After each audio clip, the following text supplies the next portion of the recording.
Welcome back to Rabbit Hole Adventures for another adventure in the hangar, and possibly, not definitely, but definitely possibly, a flight tonight. We're going to get into a little bit of maintenance tasks to finish up my last task list from my last video. I got some new main jets. I am dropping it down from 152s because it was flooding, probably down to 148 per carburetor to see how that works out. I'm going to scope the inside of the cylinders with my electronic Borescope, and then I'm actually more fearful of using this tool than I am attempting to fly it. This tool here is a punch tester for the fabric, for the sails. So come along, let's see if I can ruin my day right from the start. Alrighty, as promised, here's the fabric tester. We've got the instructions right here, and as I said before, it's 12 pounds of force on this little indicator here, and I've got it set up it's 12 pounds of force on the mainsails and 10 pounds of force on the tail. So we're on the tail. I've got the instructions on where to punch it.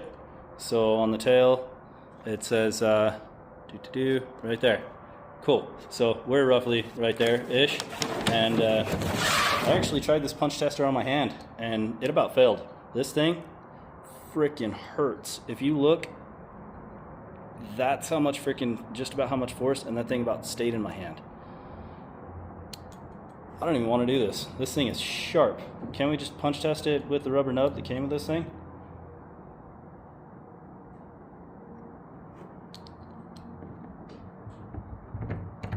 I do not want to do this.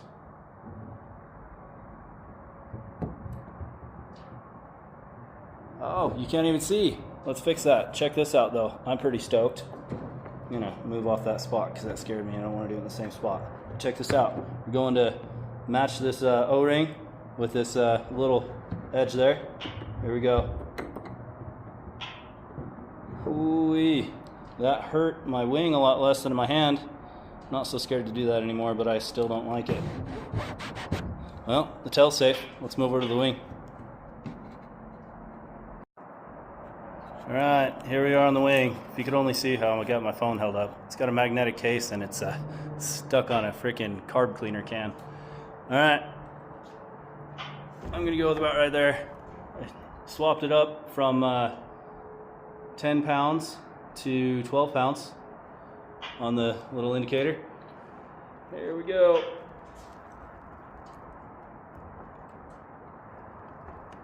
I did it. I did it. It passed. That is that's great news. So first thing accomplished today. Sorry for spinning you around, making you dizzy, but that is way cool. I don't like doing that at all. That scares me because sails are expensive and a lot of work to completely recover this thing. So let's move on to the next task. I'm going to pull out the Borescope, pull some plugs. I've actually, while I'm there, I just remembered I bought 4 new plugs so that I can see whether or not I'm making any progress with the new main jets, see if it's flooding or not. Let's do this. Okay, so I figure I'll show you what I'm working with before I start working with it. This here's the Borescope. It's got a long flexible end on it. That there's the business end with the camera, and can't see it very well. Well, that's me recording another camera recording me. Okay, let's get started. Here we are on the top of the ladder again. I'm getting tired of standing on this ladder, not sitting in the seat flying it. But let me show you what I've done here. So I already got started. I already did the Borescope because using this thing it's already a three-handed job without holding the camera and trying to show you what I'm seeing. So this thing has a record function on it, and I did that. Let me flip this camera around. So I pulled all 4 plugs and then just kind of alternated holes and tried to get the best view possible. This camera is super zoomed in and was hard to try to get a good view of everything. Before I get too far, here's the spark plugs. They're just dirty as could be because it was flooding, because the main jets hopefully were too big, and that should be fixed here shortly. So here's some video footage. Let's see if I can fast forward it a bit. So there's clearly some stuff coming off the top of the pistons. I'm not certain. I think that it may be some lead fouling on top of it just being fouled up from being flooded and getting too much fuel. The previous owners, from what I heard, they didn't mind using leaded fuel. I have not used leaded fuel in this once. So hopefully by running it a bit, the tops of the pistons will get cleaned up. But you can see right there, the sidewalls of the cylinders, they look great. In my opinion, they look like they were just honed and they're good to go. So here's some fairly terrible footage of what I was looking at, trying to investigate what was going on with the different colors of the top of the piston. It's pretty chunky. Like I said, hopefully running it, it's going to clean them up a bit, and then I'm going to check it again. So this is the rear piston footage, and then I'm going to stop this video and fast forward the video on my Borescope and show you the second one, which is actually the top of the piston looks worse. So this is a video of the piston nearest the pilot seat. There I was trying to get a good shot of whatever those markings were, and you can see the top of that piston just looks chunky. It's got some buildup on it.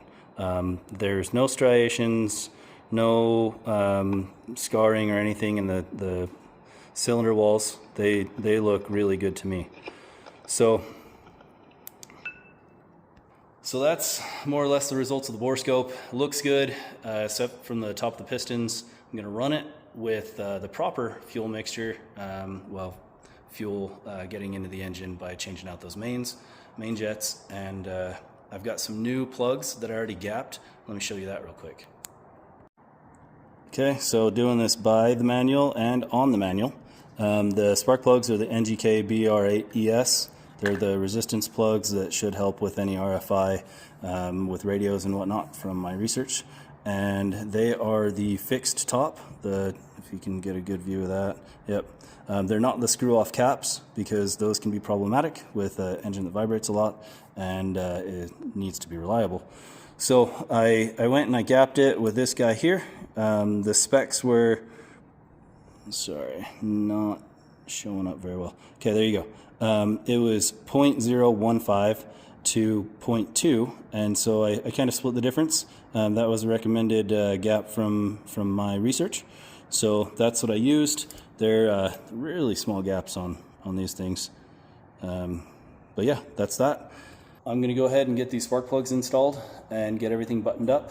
I do want to recheck the torque on the prop, both on the hub and the prop blades, just to be sure, because I was getting a little bit of weird vibration, making me nervous, probably just me reading into everything too much. But I'm going to install these plugs. I'm going to also do those main jets that I keep talking about, and then hopefully at some point, since it's 6:37, hopefully I can get this thing rigged up with cameras, and then at least go for a quick flight. So let's do it. Well, that's that. We got the top all buttoned up once again. I'm going to go ahead and check the torque while I've got the torque wrench out on that propeller, and then get my hands covered in fuel on those main jets. So this thing has me second guessing my sanity at this point. I torqued the hub on the propeller. I then went through and I torqued the propeller blades, and I found that a couple of the bolts, nuts, whatever, the nuts, were a little bit loose. I got to turn them a tiny bit before they torqued down, and I was like, well, it's a good thing I checked it. I had checked the pitch on the blades before I did anything, before I torqued it, and the bubble was slightly towards the back of the line. Well, sorry, it was touching the back line. But check this out. So I'm over here double checking my work, and after I torqued this thing down, the pitch changed so much that the bubble is buried in the corner. It was centered, but touching the back edge of the line on the side where the bubble is now, which wasn't dead center, which I'm fairly OCD, and when I did it, I knew that it was dead center, and I double checked my markings, which you can't see very well right there. Let me see if I can zoom it in. So the 5 and that there 60 were lined up on the tool, so the tool didn't move. I did set it down between first checking the pitch and then torquing everything and then putting it back on, but that is a substantial change that doesn't make sense to me. I've even, and I'll splice it in right now, I've got a screenshot of when I originally pitched the blade the first time I ever did it. I took a picture and then I wrote on top of it 1 degree pitch, whether that's accurate or not, but that thing's way off. So now I'm going to take some time, go down this rabbit hole, although I was prepped and ready to put those main jets in that I keep mentioning. They're inbound, but now I got to go down this rabbit hole and repitch these propeller blades. All 3 of them are reading the same, and I flipped this thing over the other way, trying to make sure that I had put it on in the same orientation. And even in my picture, this little nut that locks the dial is right there in the bottom corner. And everything was situated the exact same, except now that bubble is way off. And I didn't do much to torque those bolts, so it doesn't really make sense. Like I said, I'm second guessing my sanity, but I guess I'm going to repitch this thing. So it's a minute and a half later since I just shut off that video where I was scratching my head, and I stopped for that minute and a half and I thought, what did I do that could make such a significant difference? And guess what?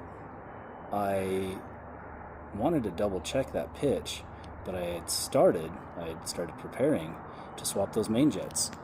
So you guys see that bag there? And that tool bag holding that seat down? If you'll look at this, it's setting flat on the ground now. It typically doesn't do that, and the reason why is because I put the bag in on the thing and the whatever, right? So let's this is one of those times where I'm like, man, I sure wish I had somebody here to call me an idiot or point out my stupidity. Don't mind that, that's just the bowl falling off the wing. But I've got an idea.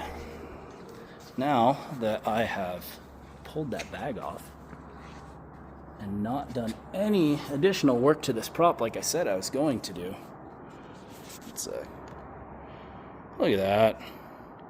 Look at that. Like I said, sometimes it'd be cool if somebody were here just kind of looking over my shoulder and being like, hey, it's probably because you put a sandbag on the front end. That'll change the pitch of the entire plane. But anyway, I didn't do any work aside from some thinking, and I solved that problem, so that's pretty sweet. I'm going to put that bag back on the front, and, well, actually, I'm going to check the other 2 and really verify that all the blades are the exact same after I torqued it, now that it's in the position that it should be, the airplane that is.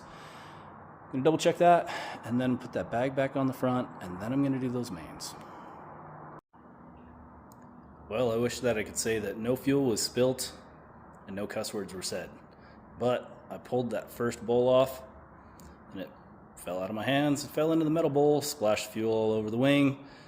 Luckily, I didn't get in my eyes, but that was that. And then I got the other one right there. Can't really see very well, but that is a 148 jet in place of the 152. Both are now installed. I'm going to put that bowl back on there. Then I guess I'm going to try to get some fuel off my wing because I'm not a fan of that. And then see what kind of fun we can get into. All right, she's pulled out, she's fueled up, everything's buttoned up, she's ready to fly. Let's do this. Well, I finally did it. I flew it.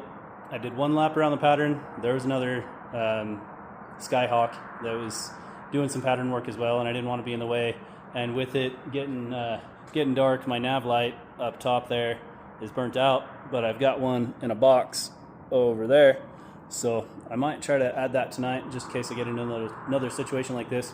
I like to fly about this time when the sun's starting to go down because that's when everybody else is out of the way and I can kind of putter around and do my thing and not be a nuisance like a Vespa, a scooter on the freeway. That's how I feel in this thing. But I did it. Yeah, it worked out well. It was still stumbling a little bit when I was right here. I let it idle and warm up while I was running around scrambling, trying to get my cameras set up. I'm gonna have to edit that video. Not that anybody cares, but it's important to me. Wasn't anything super interesting from you guys' vantage point, but I'm pretty proud of it. So I did it. That's a wrap for today. I'm gonna maybe put that nav light on, but thanks for watching, guys. If this stuff does interest you, like I've said before, if you've watched the entirety of any of my videos, then drop a comment and let me know. Let me know that I'm not just doing this for no reason. My last couple videos so far, within the last couple weeks, got like 20, 30 views of me working on this thing. So that's it for today. Thanks, guys. See you next time.